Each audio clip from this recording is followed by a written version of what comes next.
You're standing at the front of a room. 20 faces are looking at you. Your heart is pounding before you've said a single word. Your palms are damp. Your voice, when it finally comes out, sounds thinner than you meant it to. But the real reason this happens has almost nothing to do with public speaking. It has almost nothing to do with the room, the audience, or the topic you're about to present. What's happening in your body right now is a survival response that's older than language itself. Start with a question. Why does your body react to a silent, unarmed audience the same way it might react to a real physical threat? No one in that room is going to attack you. Everyone knows that. And still, your heart rate climbs, your breathing shortens, your hands shake. That reaction isn't really about the speech. It's about something your brain thinks is on the line. For most of human history, your ancestors lived in small groups, 50 people, maybe 100 at most. And in a group that size, your standing within it wasn't a minor social detail. It was survival infrastructure. Status determined who got food first, who got protection, who got chosen as a mate, who got left behind when resources ran low. Losing status in that world wasn't embarrassing, it was dangerous. So your brain built a very specific alarm system, one that fires the moment it senses the group's collective attention turning toward you, evaluating you, judging whether you belong at the center or the edge.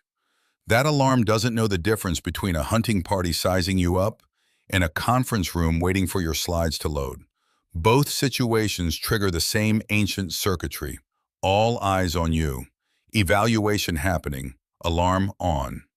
A neuroscientist named Naomi Eisenberger ran an experiment in the early 2000s that revealed just how deep this goes.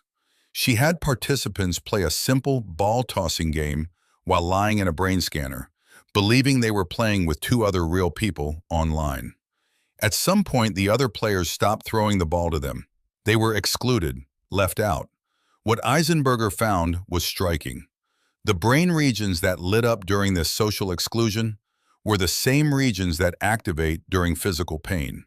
Not similar regions, overlapping regions. Being cut out of a group, even a meaningless game with strangers, registered in the brain almost like a physical injury. Think about what that means for you standing in front of a room.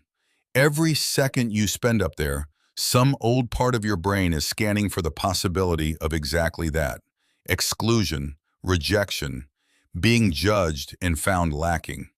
And your body is bracing for something it experiences as genuinely painful. Why would evolution build something this uncomfortable?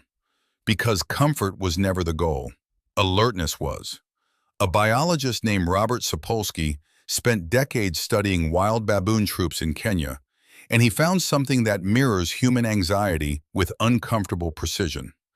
In baboon hierarchies, lower-ranking males show dramatically higher levels of stress hormones than higher-ranking ones. Not because their lives were physically harder, because they were constantly monitoring their position, constantly scanning for threats to their status. Sapolsky's research suggested something important.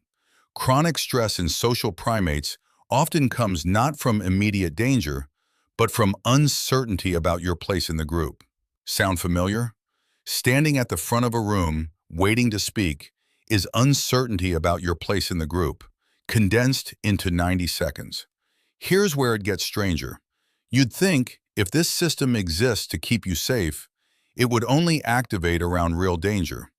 But your nervous system doesn't distinguish well between a life-threatening evaluation and a harmless one. It reacts to being watched, full stop. The content of the watching barely matters. This is why even experienced professionals, people who've given the exact same talk 50 times, still feel that same jolt of nervous energy walking up to the podium. Their conscious mind knows they're safe. Their ancient alarm system doesn't check in with their conscious mind first. There's a physical symptom tied to all of this that's been documented for far longer than modern neuroscience. Charles Darwin, in his 1872 work on human and animal emotion, wrote extensively about blushing, calling it the most peculiar and most human of all expressions. He noted that blushing happens specifically in response to being noticed, to being the object of others' attention and judgment, not to physical danger at all. Darwin's observation still holds up. You don't blush when a bear is chasing you. You blush when you feel exposed, evaluated, seen. Blushing is a signal, not a malfunction. It's your body's way of visibly surrendering to the group, showing vulnerability, showing that you know you're being watched and you feel it. Now picture the modern version of this: a conference room, a wedding toast, a video call where your face fills a grid alongside a dozen others, all watching, all silent, all seemingly judging in real time. Your ancestors never had to perform in front of 100 faces staring back at once, unmoving, unreadable. The scale is new. The alarm is not. This is the counterintuitive twist worth sitting with. The fear you feel before speaking isn't a sign that something is wrong with you. It's not weakness. It's not a character flaw.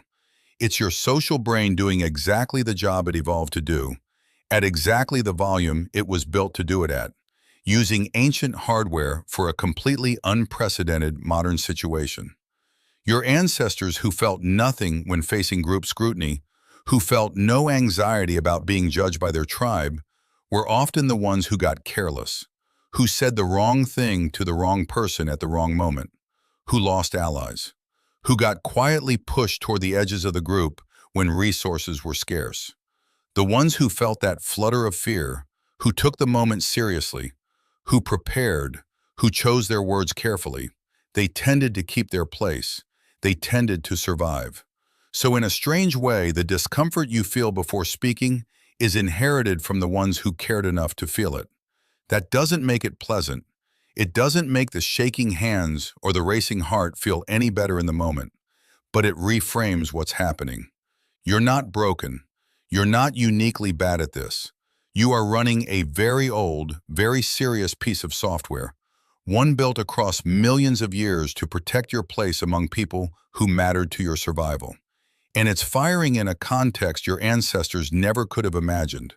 A spotlight, a slide deck, a sea of faces that will forget your name by tomorrow, but whose collective attention still feels, to your nervous system, like everything.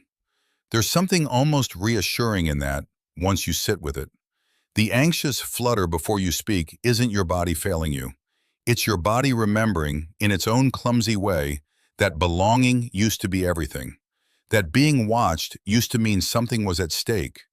That flutter is a message passed down through every ancestor who survived long enough to become you. A message that says, this moment matters, so pay attention, so don't get careless. The room you're standing in front of has no power over your food, your shelter, or your place in a tribe. Your rational mind knows that. But the next time your heart pounds before you speak, you might notice it a little differently. Not as fear to be ashamed of, but as an old, familiar signal, doing its job the only way it knows how. You're standing at the front of a room. 20 faces are looking at you. Your heart is pounding before you've said a single word. But now you know what that pounding actually is. It's not your body failing under pressure. It's the oldest part of you, quietly certain that this moment, somehow, still counts.